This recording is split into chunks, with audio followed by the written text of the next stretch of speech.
Hello, everyone. My name is Beth from the Education Alliance. The Alliance exists to mobilize business and community support for public schools, and we are passionate about helping all students build career awareness and to be ready for future success. One of the ways we do that is by hosting programs like this. West Virginia Ready virtual internship course. And today I'm really excited to have Amanda from Appalachian Power guide us through some things. She's going to be speaking today about Appalachian Power and what they provide to West Virginia. Throughout the presentation, we would like to be interactive, so we will stop for some Q&A with the students. We'd love to hear your questions and your input. So with that, I am going to go ahead and I am going to turn it over to Amanda from AEP. Hi. All right, thank you, Beth. My name is Amanda McClellan. I actually work for Appalachian Power Company, which is a subsidiary of AEP, and I will let Aaron explain that a little bit more here in a second. But I work with the program and have here, I guess, for the last 4 years. So we're really excited to be partnered with you guys to make this happen. I love hosting the internships every semester. It's been really fun and rewarding. So with me today, I have is our president and COO, who's going to tell us a little bit about Appalachian Power, and also my other cohort, who's a learning coordinator with me, Latanya Porter, who's just joining. And in a little bit, we'll talk about at APCO. But one of the things we always do whenever we start any type of a meeting at our company is we talk with a safety and culture contact. So a safety contact that I have, because I know most of you guys are probably juniors and seniors in school, we're all driving, right? A lot of us are driving. And a big thing going on right now, especially with the freeze and thaw and freeze and thaw and more freeze and thaw that we have, is potholes on the roads. So please be paying attention when you're driving for sure. Don't be on your phone. Please don't do that. But definitely be paying attention and looking ahead, and give yourself some space between you and the car in front of you so that you can see and avoid those potholes that are out on the road. I know that's a big thing around the area that I live in, and I'm sure it is where you're at as well. And just as a culture moment, we'll use our. Sorry to You have interrupt. a question? You're So okay. this group is actually 25 freshmen. Oh, okay. Yeah. Well, tell your parents to pay attention then. Tell your parents to pay attention for the potholes, because you aren't behind the wheel just yet. Right. Thank you, Kayla, for letting me know. I wasn't paying attention earlier when we were talking about who was in the class. But yeah, whenever you are a driver, be paying attention for the potholes. Tell your bus driver not to hit the potholes. How's that? Mhm. All right. Thank you. And then for our culture contact, we typically would say something at this point in time, but I think you'll find the latter part of our presentation is all about the culture at Appalachian Power Company. So we'll let that stand for our culture contact for the day. So I'll go ahead and turn it over to Aaron, who's going to tell you a little bit about his background and then what all Appalachian Power Company does. All right, thanks, Amanda. So maybe I'll start off with just a brief introduction. So my name is Aaron Walker. I'm the president and COO of Appalachian Power. As Amanda touched on, Appalachian Power is a subsidiary to AEP. All right, what the heck does that mean? All right, so if you think of anybody go to the vending machine, like a Coca-Cola vending machine, right? On the side of the vending machine it says Coca-Cola really big. But when you get your drink, you might get a Sprite, you might get a Coke, you might get a Cherry Coke. Latania's giving me that look. Think of subsidiaries as those individual flavors in there. They're all owned by Coke, but each one is its own brand that stands alone. So that's the case with Appalachian Power. So what does that mean? So Appalachian Power is, hopefully, I think most of you know this. I suspect all of you are in our service territory. So we have 1.1 million customers. So pretty big company. We operate in Virginia, West Virginia, and in Tennessee. So pretty expansive. How large of a company are we? We've got about $15 billion in assets between those three states there. So when you think about a lot of money, $15 billion is huge, right? So very large company from that perspective. Most folks, when you're going out into your neighborhood, you see all those power lines going through your neighborhood. If you look at total Appalachian Power's amount of power lines, we've got over 55,000 miles of power lines. So between here and Columbus, Ohio, is about 200 miles, little under 200 miles. So imagine us making that trip several hundred times with power lines there. So pretty large from a power line perspective. And then the bigger transmission lines, we've got another 6,000 miles of those larger transmission lines. So again, huge company from that perspective. When it comes to power generation, so anybody that's in that Charleston area that drives by the river there, and you see our large John Amos plant there right on the river, that's one of our power plants. Total, we have 8,500 megawatts power. Again, what does that mean? So 1 megawatt, think about that power in about 1,000 homes. So our plants are enough to power roughly 8.5 million homes. It's big, right? And they're not all one type. We've got large coal plants, which are the ones you see there on the river. We've got solar fields. So if you're driving through, mainly in our Virginia service territory, you might see some solar arrays there along the highway. We've got hydro plants. So when you're going up and down the river, you may see some of the plants and dams that are crossing the river. We've got those big wind farms, mainly in the eastern panhandle portion of the state, but some even outside of West Virginia, Virginia, and Tennessee. We've got natural gas plants. Only thing we don't have is a nuclear power plant. AEP does, but Appalachian Power doesn't. So again, huge company. Stop there for just a second to see if anybody has any questions about the company. Good. All right. Nobody came off of mute there, so I'm going to keep on going. So as far as the size of the company, again, I said we have about $15 billion worth of assets. When you add in all of our employees and our business partners, so the contractors that help us do our job every day, we're in excess of 3,000 employees working across our company. So perfect for a class like that, because that means there's 3,000 spots we got available for folks. So hopefully we can entice you to come and join the Appalachian Power team in the future. So a little bit about me personally. My background is I'm an engineer. I like to say that with affection and care. So I was one in high school. I said, I want to be a scientist. So when I went to college, I picked the closest thing I could find to being a scientist, and it was a chemical engineer. So I did go on to Ohio State. Don't hold that against me. I'm a Buckeye at heart. So graduated from Ohio State, went on and did some work in BP. So anybody's familiar with the gas stations BP, did a little work there before I joined AEP almost 18 years ago. So getting a little older. So a little bit about me, my time at AEP, I've had all kind of great opportunities. So when I hired in, again, I was that engineer. So I got to work on power plants. I got to design things at our power plants. I really like big components, so big pumps, big turbines, large electrical motors, all that good stuff that I kind of nerded out on is what brought me to the power company. Spent several years working on that here. Later, I started taking over doing some of our projects or big major projects we do at power plants or anywhere down the on our distribution or transmission system. That area we call project managers. We have lots of those here as well. So if that's the field that you're interested in, we do have project managers. Ultimately, fast forward to probably 10 years later, I left Columbus, Ohio, that I worked out of, and moved down to Southern Indiana. And why would I go to Southern Indiana? It's not where AEP is. Well, we had a large power plant down there, one about the size of that Amos plant I mentioned that's there on the river.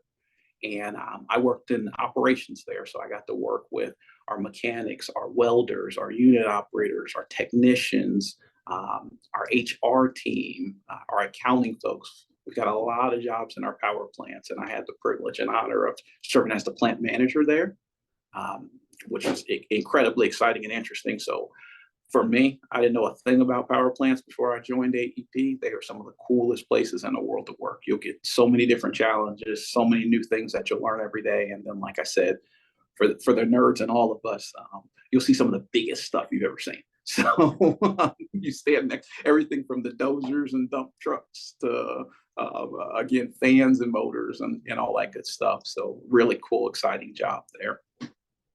After that, I moved to West Virginia here to join the Appalachian Power team, APCO team here, and I led the group that was responsible for all the line mechanics. So that's probably what you think of when you're thinking about the power company. When you're driving through your neighborhood and you see our team up in those bucket trucks restoring power, when your power goes out, you make that call saying, "Hey, I need my power back." I had the honor of leading that team. Incredible team. Again, very diverse skills there. So you can be a line mechanic, you can be a project manager, you can be a lawyer. We've got attorneys here, we've got accountants here, we've got, again, those HR business professionals as well. So just really diverse background of employees. And then 2 years ago, I had the privilege of taking over as the president. So now in the president's role. So again, I want this to be something that's actually interesting to you. So I really want to stop and figure out what are those things that are of interest about the power company before we talk a little bit about culture. And Miss Atkins, I muted you, and you'll have to unmute yourself for the kids for the students to ask questions. And while she's doing that, I just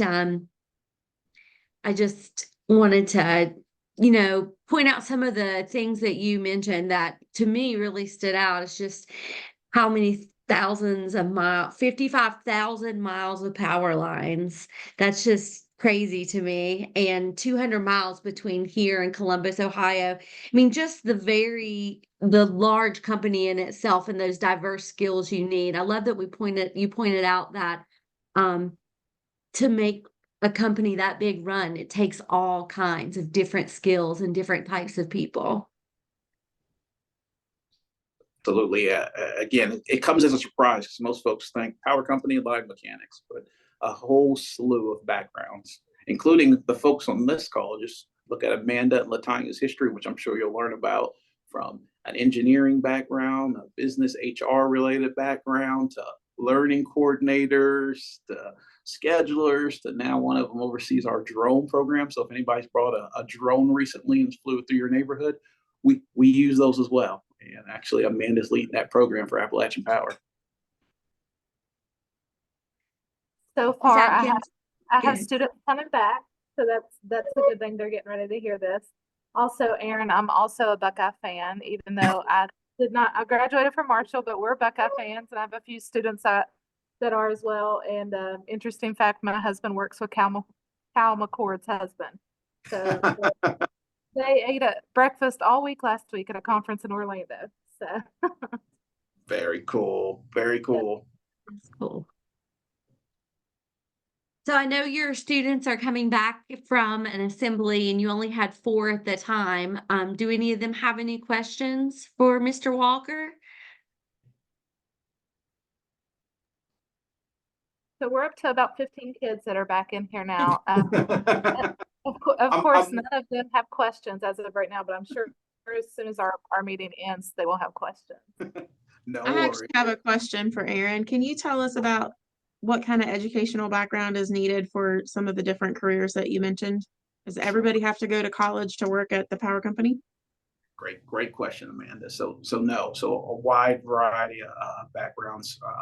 So a ton of different opportunities. So obviously, if you want to hire in as a lawyer, right, you'll go through college, you'll have to go on the law school, you'll have to get your law degree, and typically certified with a bar before we hire you. So in that case, that's the more extreme, right? You'll be in school for another 8-ish years. All right, that's one path. If you want to come in as an engineer, certainly we want you to have your engineering degree from an accredited college. So that's kind of that 4-year path. In between that, we have design technicians. We have several specialized technicians. Those are typically 2 years associate's degrees. But outside of those positions, we have a slew that only requirement is a high school diploma or equivalent, so a GED.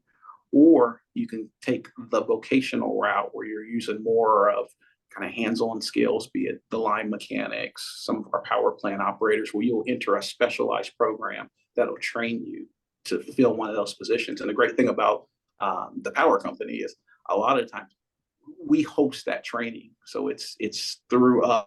So you'll hire on with the company, and we'll actually move you through that apprentice program as an employee of the company. You can do it external. but you can do it when you join here as well. It's a great question, Amanda.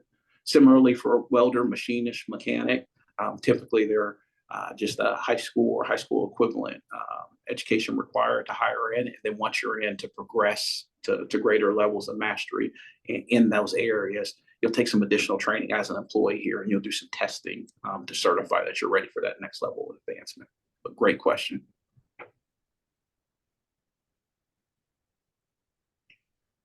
Any others? So what kind of pay might students expect to get, like from your lower level to your higher end? Certainly varies by position. I'll talk about line mechanics. So that's the way most people think about the company here. It is not uncommon for a line mechanic when they reach a journey level, so about 4 years of experience, between the work they'll do day in and day out and some overtime opportunities, to make in excess of $100,000 a year. They're very, very high paying jobs because they're customized jobs that, again, you'll learn these skills as you're here to level up and skill up. Similarly, for a power plant employee, as an equipment operator, average 65 to 80,000 initially, but as you progress to a unit operator, you'll be in 120,000 a year.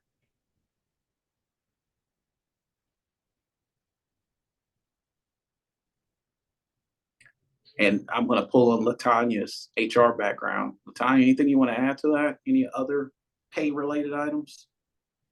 She hates when I do this. No, it's okay. So you could also work at the call center. Aaron didn't mention we have a call center. Thank you.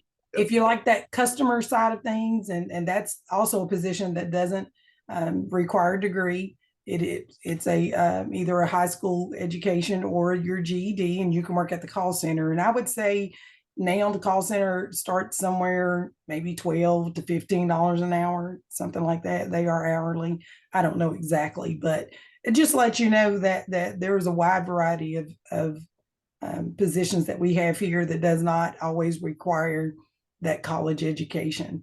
But I will say this, especially for you folks who are freshmen, that working at the pizza parlor matters, especially for customer service folks. That matters. So don't think that your jobs that you may have in the summer or those jobs that don't seem like they're important, they all matter. It matters to show that you are employable. So it does matter. So just remember that when you get the little jobs, it matters when you start applying for those bigger positions. But all types of pay, all types of degrees. I will tell you, we have lots of employees that is the only that they're a single person, I guess, one income family. That's how well we pay. Is a lot of times we have a lot of them that's a one income family, so you can very much take care of your family. I've been here, I'll date myself, it'll be 30 years this year, and when I graduated, I never thought that I would be working at the power company. Never thought about it. And definitely never thought I'd be in a learning coordinator or a project coordinator. I started working in the customer service when you can walk in the office and pay your bills. And so it's definitely a career opportunity. It's not just a job. Great points. Forgot about the call center. That's a great catch.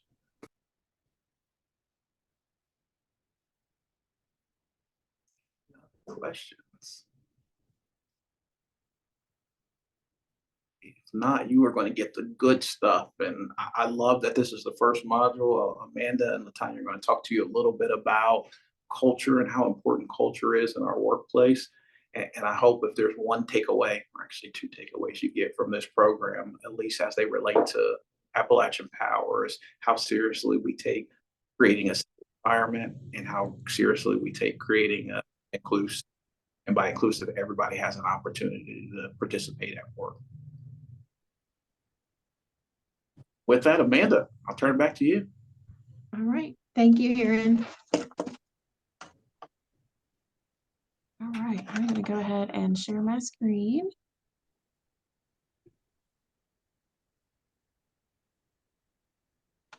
Maybe.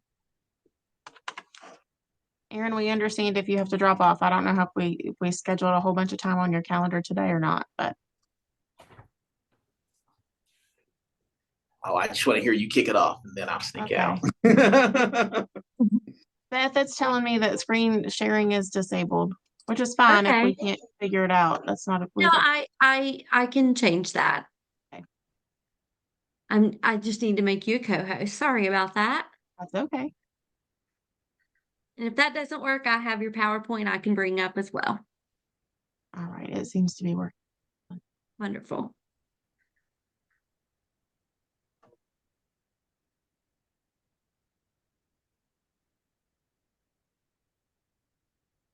Everything going. I like to still be able to see people when I'm presenting. There we go. Okay.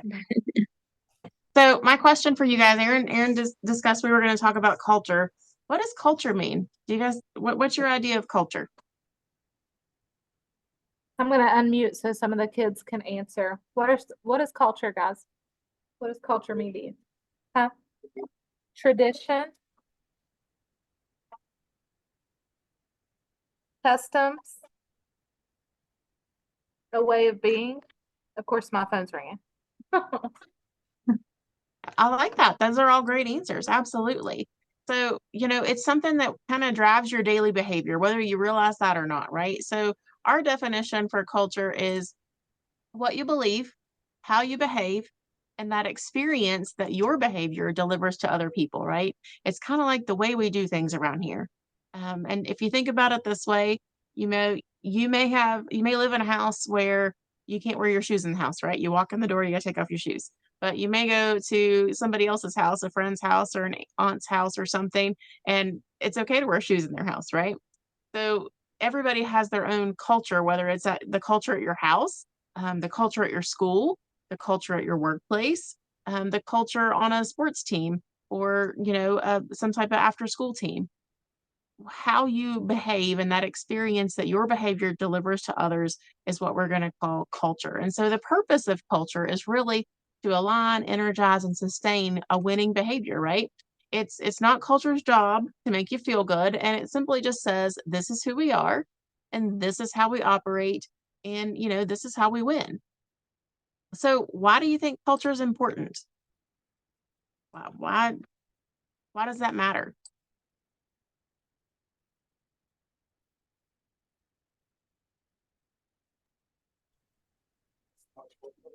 Mhm. It affects the way you grow up, they say. And probably in your all's case, it affects the way your company performs. Absolutely. Absolutely. So culture energizes and sustains behavior that wins, right? So if you have a poor culture, you're probably not going to win. But if you have a good culture at your work, then absolutely you are going to win. So a common phrase that we use is people will compromise their personal standards to fit in. So think about your groups of friends that you have, right? They have a particular culture in different groups of friends. And do you sometimes feel the need to change your personal beliefs to fit in with a particular group? Probably so. And so the reason for us of why culture is so important is because we don't want you to change your personal standards and lower them just to fit in at work, right? We want you, if anything, to raise your standards while you're at work, and we want to make sure that we're influencing you with some good peer pressure, right? Not all peer pressure is bad. Some of it can be good. So I've got a little graphic up here. We got two teams, Team A and Team B. So Team A employees are engaged. There's a high level of trust. They understand where they're going and how they're going to get there. Things are changing, but they're excited about that change, and they know, that good things can happen with change, and they understand that, and that's a great place to be. Then we have Team B employees. They're not as engaged, right? They don't trust their coaches or each other. They're unclear where the team is headed, and frankly, they probably don't really care. They're fearful of change, and they typically will resist change. So, which team do you think is going to win every time, Team A or Team B?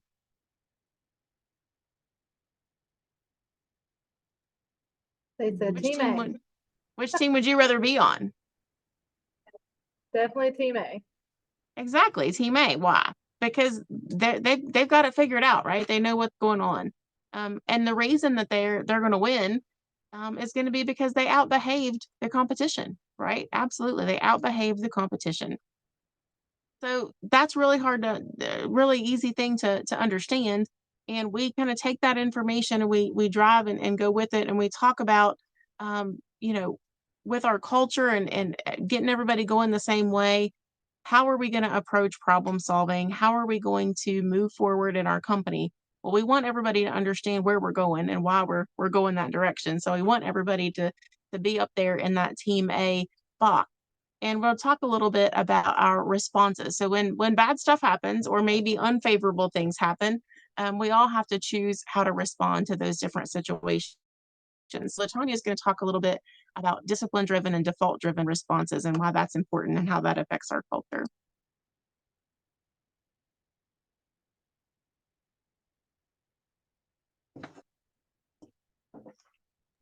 Very good. If only I can unmute myself. So when we talk about culture and how we're going to respond, we talk about the part of our response that we can control, the part of those situations and the part of the stuff that just happens every day. And that part is our 20 square feet. That's what you call that. That's the part that you can control, is our 20 square feet. So in order to manage that 20 square feet and become exceptional at managing that 20 square feet, we have to have developed strong and productive behavior skills. And that begins with making a discipline-driven decision over a default-driven decision. So when things happen, are we going to be disciplined in our responses? Are we going to be intentional? Are we going to be on purpose and skillful in how we respond? Or are we going to be in a default response? Are we going to be impulsive, on autopilot, or resistant? So which of these behaviors do you think delivers the best team experience? Do you think it's discipline behaviors, being intentional, on purpose, and skillful? Or do you think it's default behaviors? What do you think delivers the best team experience? They say discipline. Absolutely, discipline. So which of these behaviors do you think deals the best with change?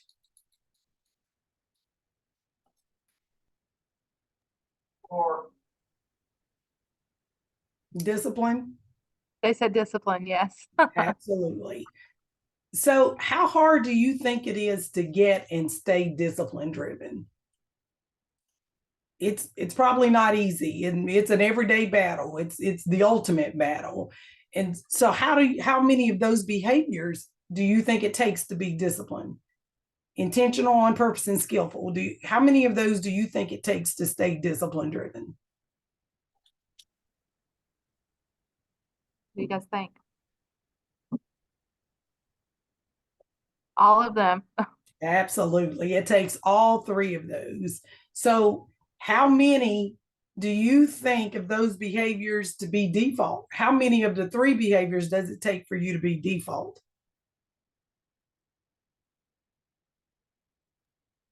None. It only takes one of them. So just one. So it's that daily battle between being intentional and being impulsive, between being on purpose or being on autopilot, or between being skillful and resistant. So does anybody have a piece of paper? Anybody have something they can write on? They definitely do, and they can get some if they don't.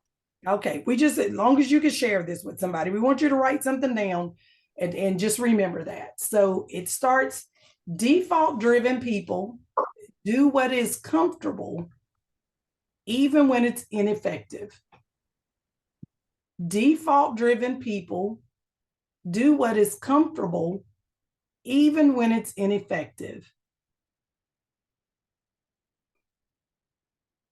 I'll give you a chance for that one. Default driven people do what is comfortable even when it's ineffective. And then discipline driven people do what is necessary even when it's uncomfortable. Discipline driven people do what is necessary even when it's uncomfortable.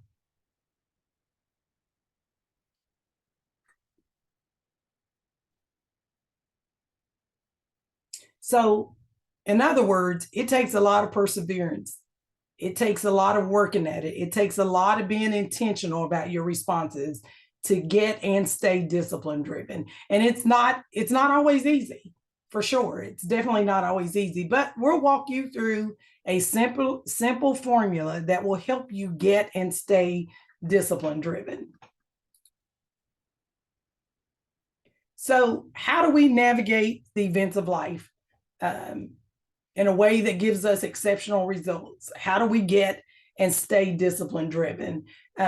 So how can you help your school? How can you help your teammates? How can you help your friends and family stay discipline driven? And we begin by implementing a simple yet powerful formula, and it's a system. It's called E plus R equals O. Event plus response equals outcome.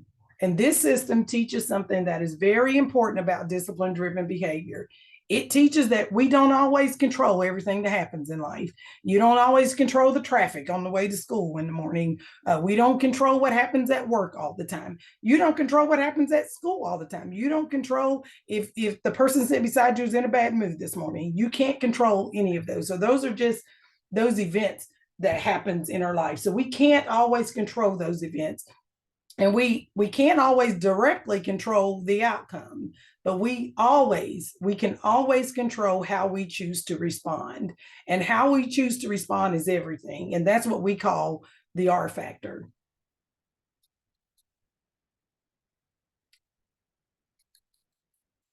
So every day we pursue all kinds of outcomes, whether it's just getting to work on time, whether it's getting to school on time, whether it's studying for that test that you need to take, any of those things. We choose all kinds of outcomes.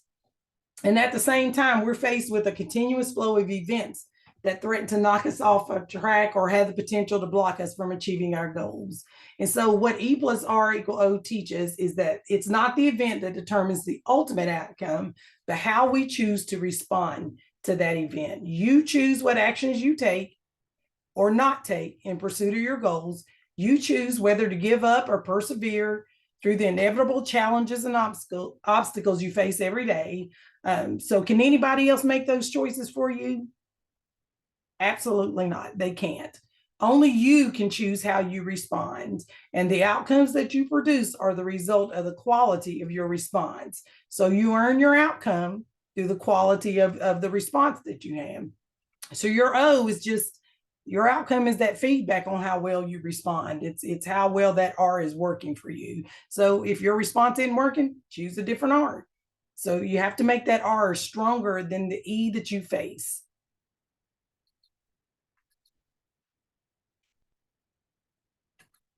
So we have to get in the R factor mindset. We have to know that we can't control events. That's the first step. We have to accept that no matter how much we don't like it, it's the truth. We can't always control those events. We do control how we choose to respond. And that's the second step. It's accepting that no one else can respond for you. Only you choose how you're going to respond. And then the third thing is our outcomes are earned by the quality of our response. The best way to the best O is the best R. So E plus R equals O is the way life works. There's no situation in life to which E plus R equal O doesn't apply, but it's a system that you can use to break down any situation you're facing. And your job is to just be good at that. Just be good at practicing and using E plus R equals O.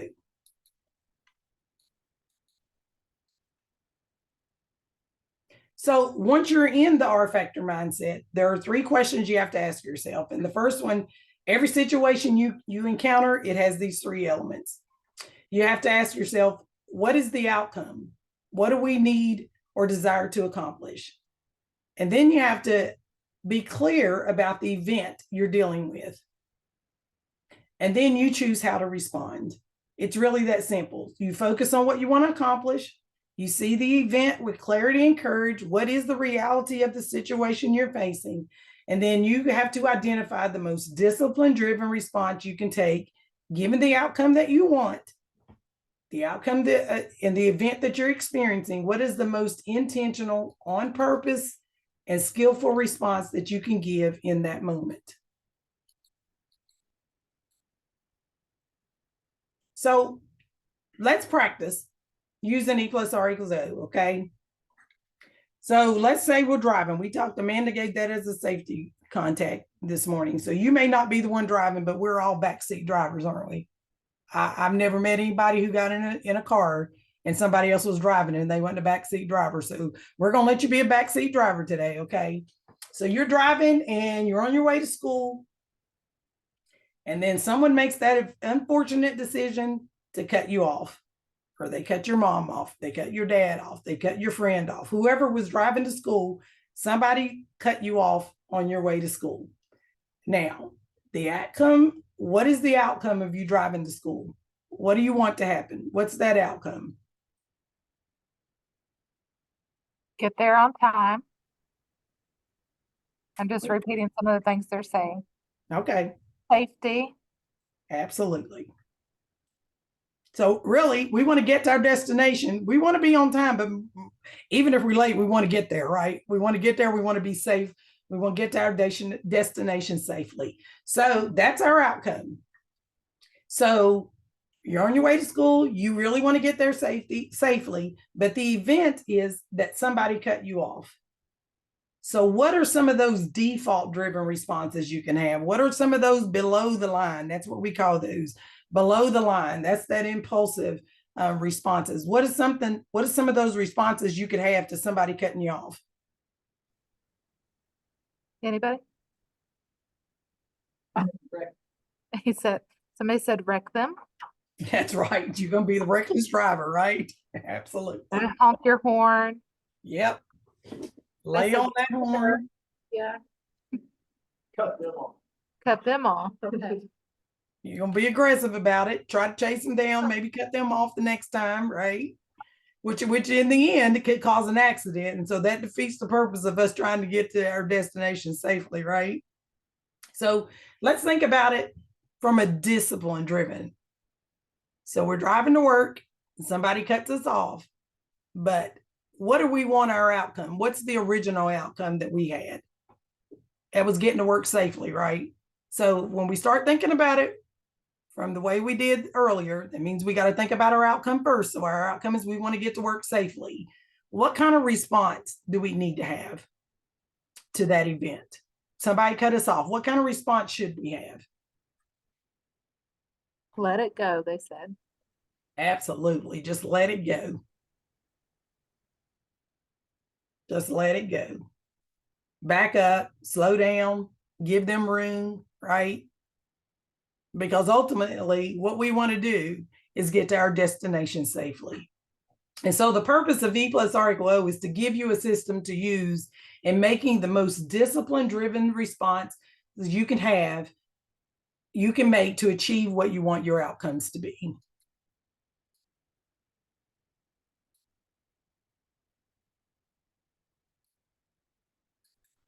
So I'll just leave you guys with kind of we actually, when LaTanya and I give this presentation training to our employees, it's kind of a multi-day event, right? So we're just going to giving you like the little mini version of this training. But here are some things to think about when we talk about the R factor and we look at that E plus R equal O.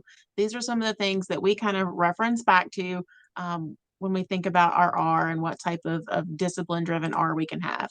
And the first one is press and pause. That's easy, right? Before you respond, slow down and give yourself time to think. Focus on gaining that exceptional clarity about the outcome that you're pursuing and the event that you're facing, right? So if you're driving next time and somebody cuts you off, did any of that stuff that you all said was default driven? Is that going to help you get there safely? No.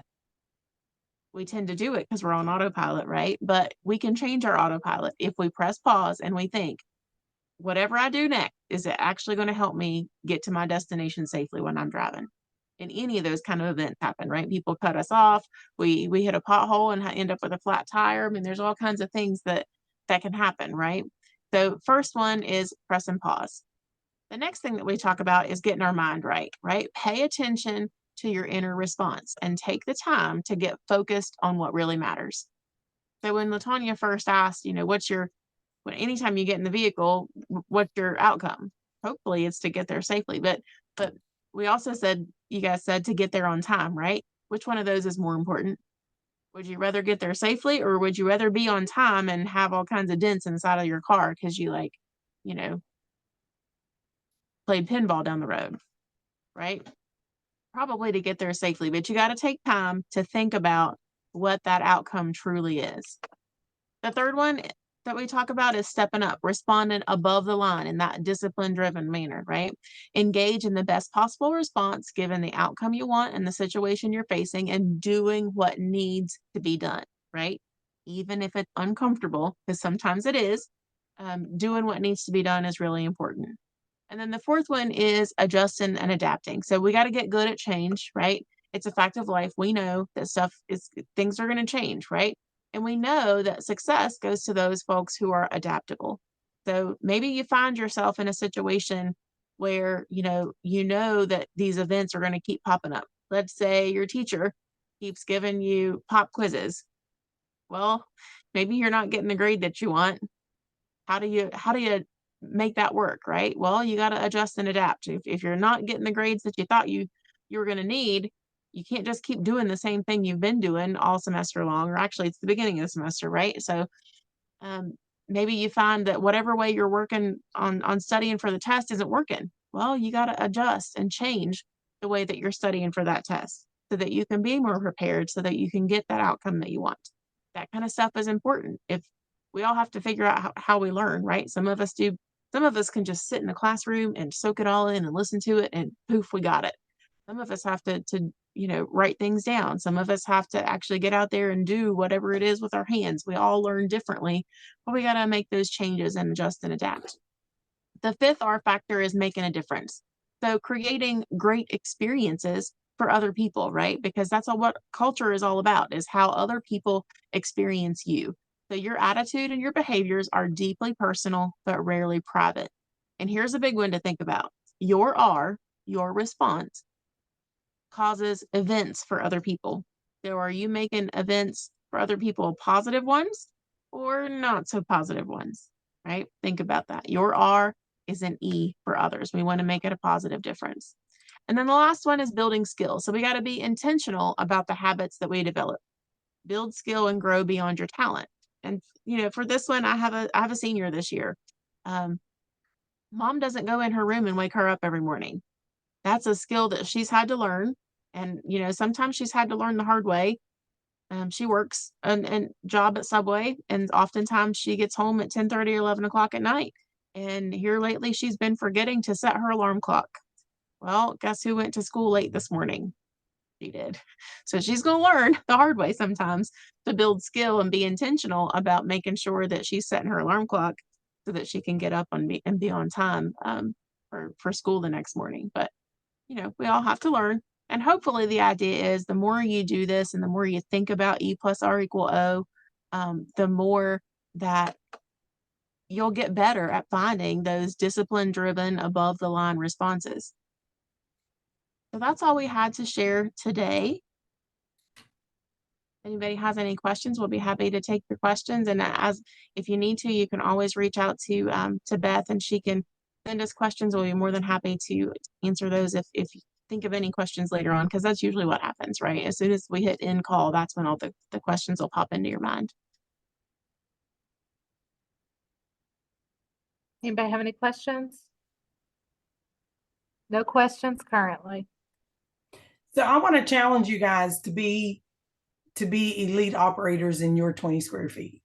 Okay, because that's the only part that you can control. So while you're in this internship, while you're working with Amanda and Beth and Miss Atkins, I want to challenge you to be elite operators of your 20 square feet.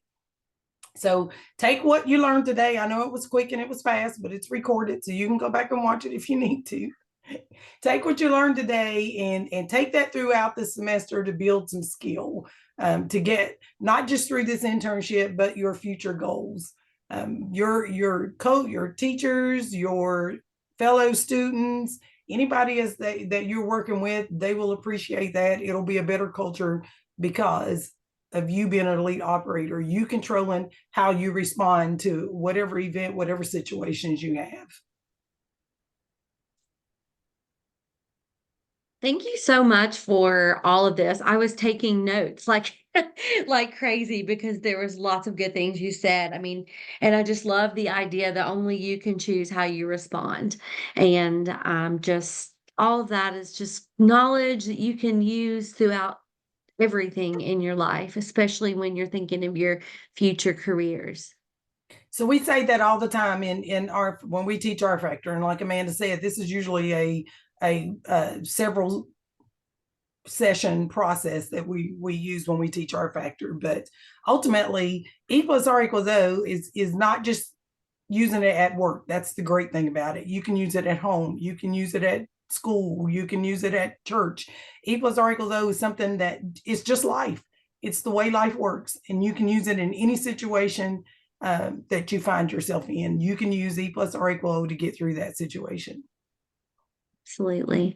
Well, thank you, ladies, so much for your time. It was so great to hear from Appalachian Power.